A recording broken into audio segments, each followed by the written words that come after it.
I don't exactly know how I'm going to title this video because there is a lot that I want to go over.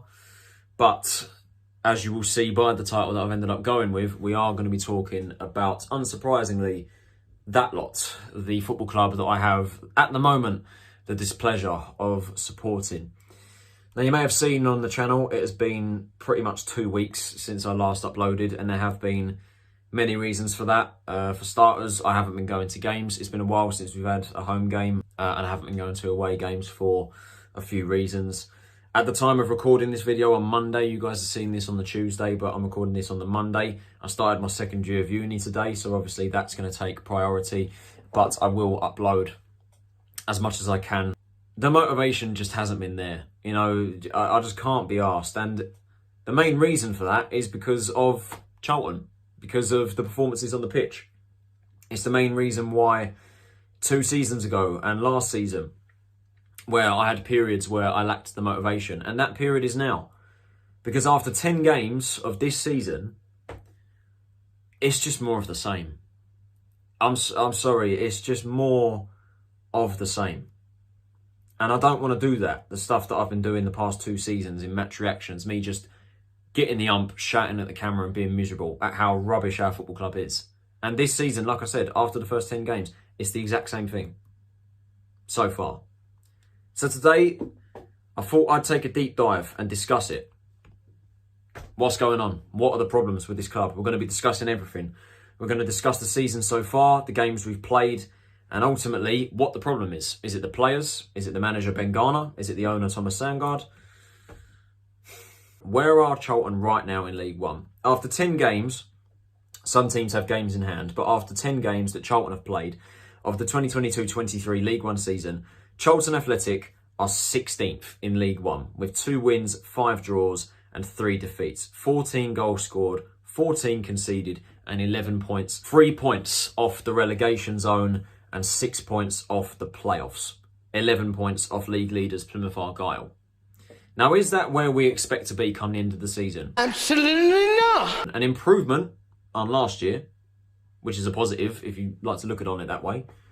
This time last year, we were watching one of the worst football I've ever seen under Nigel Adkins, mired in the bottom 4.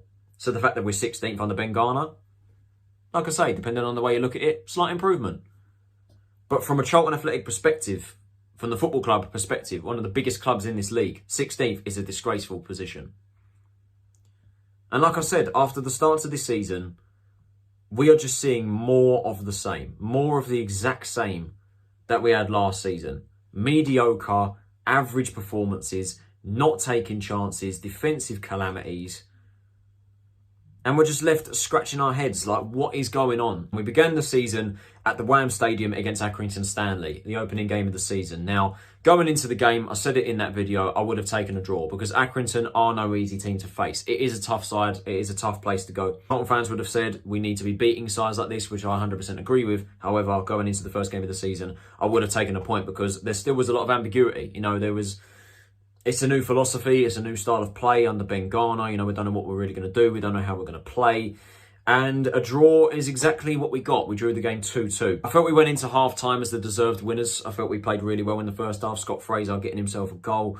Then we let Accrington back into the game. They got themselves an equaliser. Then Miles Leeburn, like the second cometh of Christ, come out of nowhere, managed to get the winner, or what we thought was the winner, should I say, in the 93rd minute. And then right down the other end, to concede a goal in the way that we did, in the fashion that we did, when the victory was right there in our grasps and it's just snatched away from us like that by Korede Aladoyan. It was a gut punch, an absolute gut punch. Probably the fair result on the day. And like I said, I would have taken a draw before the game anyway, but to have that happen to us in that fashion, yeah, it was hard to take. Then we move on to our first home game in the season, Derby County, one of the favourites for promotion, and a game that again had a lot of ambiguity because we didn't really know much about both sides. They've just had to throw a team together, obviously with a change of ownership, which thank God they've now got. But they've essentially just had to throw their team together for this season in such a short space of time. So we didn't really know how they were going to fare. And we came away with a brilliant result, a fantastic 1-0 victory, which the performance, though, definitely wasn't there. Derby, we have to say, dominated us for large passages of the game. You know, they were having loads of opportunities, but ultimately on the day, they didn't take their chances. And if you don't take your chances in football, you don't deserve to win games, which is a recurring theme with us now, as we will get into later. But on that day, we did take our chance. Corey Blackett-Taylor took his chance brilliantly, tapping in a goal from 2 yards out for his first goal of the season, and that was enough to secure us with the victory. Like I say, a fantastic result, not a great performance, but a brilliant result and a fantastic 3 points nonetheless. But we would get our comeuppance, if you will, at the next game against Sheffield Wednesday, as what we done to Derby is what happened to us. We completely dominated Sheffield Wednesday, judging by what fans have said. I haven't watched the game, or I didn't watch the game, should I say. But I have heard very good things, and many people, Ben Garner has said multiple times in press conferences that that is the best performance we've put in this season. We completely controlled the game. I remember watching Punk Chef's review of the game. He said at half time, he said that Wednesday's performance was disgraceful, and he said that Charlton completely battered them. So I'll take his word for it. I have seen the highlights. We had a lot of opportunities in that game, but ultimately, like I say, what we done to Derby happened to us. We just couldn't take our opportunities, and Sheffield Wednesday did eventually get the winner through Tariq Bakinson, I think it was, in the end. And that was enough for Wednesday to get the 3 points. A disappointing result, but a lot of positives to take with the performance. And of course, that was 3 games into the season. Then we come to probably the most shocking game of all of them. Plymouth Argyle at home. Charlton absolutely ran away with it. We smashed Plymouth to pieces 5-1. In what I have to say is one of the best performances I think I've seen from a Charlton side. I genuinely do believe that. It was just brilliant. The attacking play was sensational. Jez Rak-Saki on his debut really showed what kind of player he is and the quality that he is going to show us this season. It was just attack after attack, high press, some very good goals in there. Obviously, Rak-Saki getting a goal on his debut, Stockley scoring a penalty, Sean Clare with contender for goal of the season already with a stunning strike, Charlie Kirk with his first goal. And then, of course, Miles Leaburn getting a goal in front of the covered end, a fantastic moment. It was just a battering performance, an absolutely unbelievable display. Perfect representation of what we thought Garner ball was going to be this season.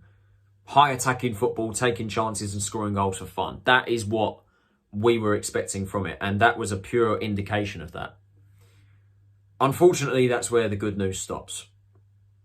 It's a funny old game, football, because after that game, Plymouth Argyle have not lost a game in all competitions since we beat them 5-1. Whereas Charlton in League One have not won since that day. We are now 6 games without a win. 4 of those games being 1-1 draws. And every single one of those games is the exact same. Cardboard copy, the exact same about all 6 games. Not taking opportunities, not being able to score, and an inability to defend. A shambles of a defensive display. So we'll just fly through these as quick as possible. Cambridge at home, 1-1 draw following the Plymouth game. Probably expected with both teams, I think, being involved in high-scoring games that weekend. It was always going to happen. It was always going to be a draw. Took the lead, concede a very poor goal, ends a draw. Disappointing to say the least. You know, injuries had started to rack up at that stage and we just missed far too many opportunities in the game. Wickham away, same example, 1-1 draw. Not taking opportunities. I didn't watch the game, but I have heard for large portions that we looked really good. Rak-Saki's goal was fantastic. Again, like I say, a pure indication of what he's going to be this season. But again, same story. Missed opportunities, not taking chances. Bolton, 3-1 defeat. An absolutely shambolic performance, again, from what I've heard. Didn't watch the game, but I have heard very bad things. And it started really well. We took the lead inside the first 4 minutes. Scott Fraser with a goal. A very controversial equaliser for Conor Bradley. He definitely put in a case for handball. I don't know how the linesman's not seen it. But I think even if that goal was not given, I don't think we'd have gone on to win the game or even draw the game anyway, because judging by the performance, it was an absolute shambles and Bolton tore us apart like they did both times last season. Forest Green, 1-1 draw. One of the most frustrating games I think I've seen in recent memory. And it's annoying because Forest Green, I would even say, are one of the worst sides we've played this season. Was going to say they're worse than Plymouth, but Plymouth were pretty dire the night we beat them 5-1. But Forest Green were a dire side. It's just that we were also dire. It was one of the worst games of football I've seen in a long time. You know, we take the lead through Blackett-Taylor. And then it was just a prime example after that of one of the main problems that we have right now. It's our inability to score. The fact that we just blast shots left, right and centre into Rose Ed. You know, missed way too many opportunities. And who else but Connor Wickham to get himself a goal? The ex-Palace striker from a Joe Wollacott mistake. Terrible punch away. He didn't even punch it, slapped it away. And it falls to him. Easiest goal he's going to score in his career. And the game just petered out from there, really. Just terrible. Fleetwood. Same thing. 1-1 draw. Again. Like I said, I told you. Cardboard copy. You could say the same thing about all of these games. Missed opportunities, not being able to defend. Shambles of a goal conceded. Callum Morton with a header. Terrible defending. A brilliant finish by Miles Lieburn. Really, really clever finish. Again, same story. Having dominant passages of play and not taking advantage. And then we get into this weekend's fixture. Barnsley. Another 3-1 defeat. That game on Saturday was just an absolute shambles. An unbelievable strike from Josh Benson. Take nothing away from him. It is an absolutely unbelievable strike for the first goal. The second and third goal, disgraceful defending. Absolutely horrendous defending. And no one even picks that up. And it takes us the 85th minute through Jack Payne for his first goal to get a consolation. If you take a look at the stats, 12 shots, 1 on target, 61% possession. Compared to Barnsley's 9 shots, 3 on target. Every shot on target in the whole game went in. The fact that we can dominate the ball as much as we did with 61% possession, have 12 shots, and our only shot on target is the goal that we scored in the 85th minute when we were already 3-0 down. Disgrace. And that's where we're left now. 16th in League One. Which now leads us into the main topic of this video. What is the problem? I asked you guys for feedback on Instagram, and the majority of you kind of said the same thing, in that the blame is pinned mainly on the owner. And unfortunately, I have to agree. I have to agree in this situation. Some people were kind of mixed, you know, people were saying multiple things, you know, the players and the manager also have to take responsibility. So I thought I'd discuss all three of those now, beginning with the players. The players do need to take responsibility. Players I've been impressive this season, Joe Wollacott, Sean Clare, Mandela Egbo's looked impressive since coming back into the side from injury. Stephen Sessegnon looked good up until he got injured. Nice to see him back now. Jules Dobson has been his usual self, although I would say has been a lot more hot and cold this season compared to the last. I think we've seen a lot more from Scott Fraser and Charlie Kirk. However, I want to see a bit more from them. Raksaki has been a demon, but knowing our luck with our current form that we're on, he'll be recalled in January. Blackett Taylor's looked impressive as well, and Miles Lieburn, take nothing away from him. You know, he's been absolutely brilliant since coming into the side. But the players do need to take responsibility. Now, as for the manager, Ben Garner, I'm going to be honest with you, I don't pin the blame on him at all. I don't blame Garner whatsoever. And I know people can say that it's a results-based business, and ultimately right now he's not getting the results. But when are we going to stop pinning the blame on managers? When are people going to see the bigger picture, in that there are more serious concerns with this club? And at the moment, I'm afraid it is the owner, with the people at the top. I don't blame Garner whatsoever. I would not blame him whatsoever if he was to walk out the door right now. The way I see it, he's a young, up-and-coming manager with bags of potential. Bristol Rovers fans may have something else to say about that. But right now, I think he is an up-and-coming manager with a lot of potential. And right now, his time at Charlton, is hindering that. I do agree to an extent that we do need to change up the system, because what we're doing right now isn't working. Because we can't hit a barn door and we can't defend. We have players that don't fit this system. The major example being Jaden Stockley. I don't know why he's still being picked in the team, to be honest with you. It's just been a shambles of a season for him so far. The fact that he's got 1 goal so far this season, and it's not from open play, the penalty that he scored against Plymouth being the only goal that he scored, is unacceptable. But I do have sympathies for Stockley because he's in a system that doesn't suit him. But he needs to be taking opportunities. How many chances has he missed this season? I would say he's missed about 8 or 9 chances this season. He should be on at least 7 or 8 goals by now. And he's not a striker that can play up front on his own. He needs that strike partner. He needs someone nimble and light that can run in behind him. We had that with Connor Washington and we let him go and didn't replace him. We just need to change things because this isn't working. But like I said, I don't blame Garner at all personally, because I don't think he was backed correctly. He has not got the proper tools. Mistake after mistake after mistake, and he's just not learning. and he's not acting on it well enough. And quite frankly, right now, he looks like someone that just doesn't know what they're doing. Right now on social media, if you look on the CFC hashtag on Twitter, people are more against Sangard than ever before, and people are now calling for his head. Now, me personally, I've not got to that stage yet. I don't want to call for Sangard's head. I don't want it to happen. Because I'm sick and tired of this club just being mismanaged and dealt with shit owners year after year after year. And it's happening again. Because this club is going nowhere right now. Things need to change. It's as simple as that. And people will sit there saying, well, why aren't you calling for Sangard's head? I've not got to that stage yet.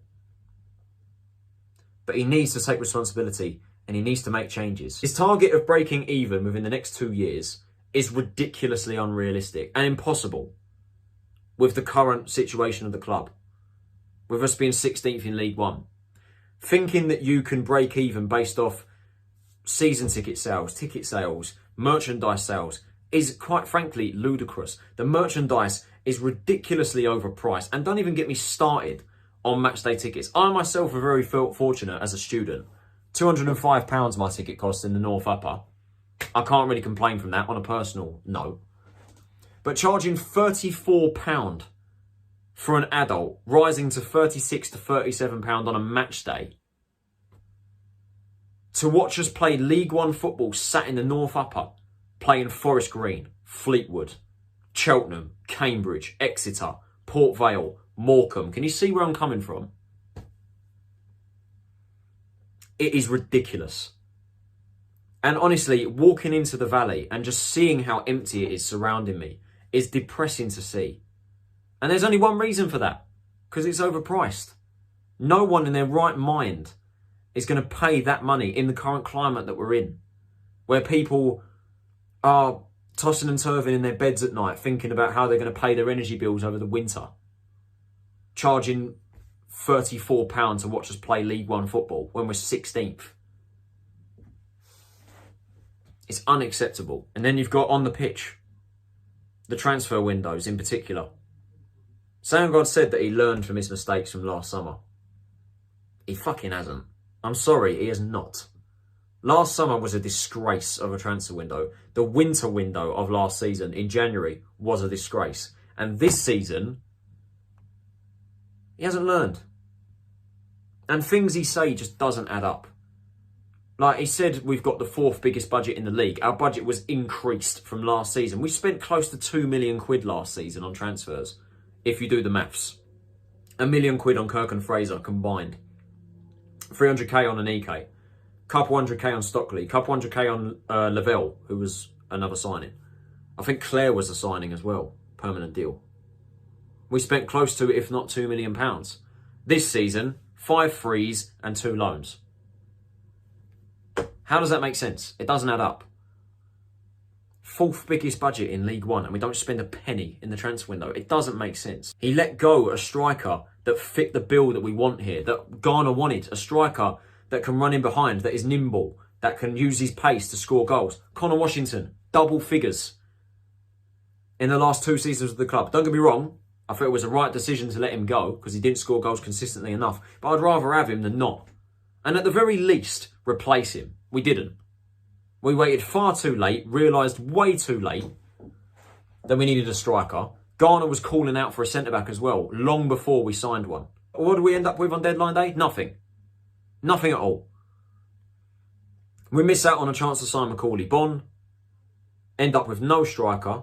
So now we've got Stockley, who can't hit a barn door. Leeburn, who, credit to him, has stepped up this season. But I don't think he's ready to start games in the system that we play because he's ineffective. And then Chuks Anike. From a business perspective, one of the worst signings this club has pulled off in the last few years. I do feel bad for him because mentally it's not going to be good for him constantly being on the operating table. But he's just a shard of glass. And spending that amount of money on a player that we know full well is going to be injury prone and can't play a full 90 minutes is disgraceful business. We don't have a left-sided centre-back. We've got no left-back. And we signed Terrell Thomas. And I can guarantee you, I'm predicting it right now, will not play more than 10 games in all competitions this season. I'll wait to see him play that many games this year. When I was speaking about Garner, If he was to walk right now, I wouldn't blame him. Because he just has not been backed correctly. He has not been given the tools. And you can see, he hides it well. I've seen it in press conferences from sitting next to him in those press conferences. You can see deep down inside he's frustrated. If Sandgard was to sack him, that would be our 5th different manager in 2 years. Doesn't that sound familiar? We've had this before with Roland. How many managers did we have under Roland's tenure? I can't even be bothered to count. We had that many. But if Garner is sacked, what's the solution? Because there is no manager in the world that you can sell to me that will come into this club and change it and work under the current circumstances and conditions that they have to work under right now. There is no manager in the world that will do that. This club is going nowhere fast unless something changes. And Sandgard, I'm afraid, will realise way too late because he's not acted on anything. The only thing I can thank him for at this point in time, in the 2 years he's been at this club, is for saving us from administration. That's it. If you can come up with something else, then let me know in the comments below because I'd like to hear it. When he bought the club in 2020-21, he said we were going to blow right through the League One. Watch his conference notes with Ben Ransom and Lee Bowyer at Sky Sports at the time. Watch it. He says it. Go and watch my video when he took over the club because I play it in that video. To be fair to him, the fact that we finished 7th that year, missing out on the playoffs by goal difference with the squad that we had, the team that was thrown together in 2 weeks that had very underwhelming names and underwhelming performers, we did fairly well. But we've just gone backwards ever since then. Last season, shambles. An absolute catastrophe of the season. One of the worst seasons on record. 21 defeats, the most amount of defeats we've ever had in a League One season. The team under Russell Slade and Carl Robinson in 2016-17 did better than the squad we had last year under Adkins and Jackson. I mean, that tells you all you really need to know because we consider that season as one of the worst we've had in the club's history. That one tops it last season. And he said we were going to blow the league apart. Fucking yeah, well done, 13th. And in this season, top 2 is what he said. He said top 2. And claims that football isn't difficult. Running a football club isn't difficult. Well, you're making it very fucking difficult. And I'm just left at the point right now where I don't know what his main ambition for the club is. He claims he's still 100% committed to the club. But we're just not going anywhere. I'm just hurting, man. I'm just hurting because I hate seeing this club in this position. Because I'm just not convinced right now, at this point in time, that this club is going anywhere fast. That's what it just gives off at this stage. And when you surround yourself with the people like Leo Rifkind, this fucking idiot. When I've never been more angry in my life when he said that on Twitter the other day, when he said financial sustainability, the reason why the club don't have that is because people aren't coming into the ground and paying ludicrous money. Are you serious? This is the sort of people you've got on our board. That doesn't tell you that's a problem. I don't know what does. But the bottom line is things need to change because right now this club is only going in one direction and that is just collapsing into nothing. Thank you for watching this video. I'd appreciate it if you gave it a like, subscribe if you are new to the channel, turn on post notifications so you're notified of every time I upload a new video. I do apologise that it has been a while since I've uploaded, but I will try to get back onto the uploading grind very soon. As I say, there are multiple reasons why, which I listed at the start of the video, but let's get talking, man. Let me know in the comments, what do you think the problem is? Where do you see this club going? What do you think is the problem? Get them down in the comments, let me know. But things need to change, man, because this club is only heading in one direction, and I'm sick of seeing this in this position. I'm hurting, man. I'm hurting. This has been Tyler Roningson. Have a nice day, and I'll see you all next time. Take it easy, stay safe, and I'll see you later.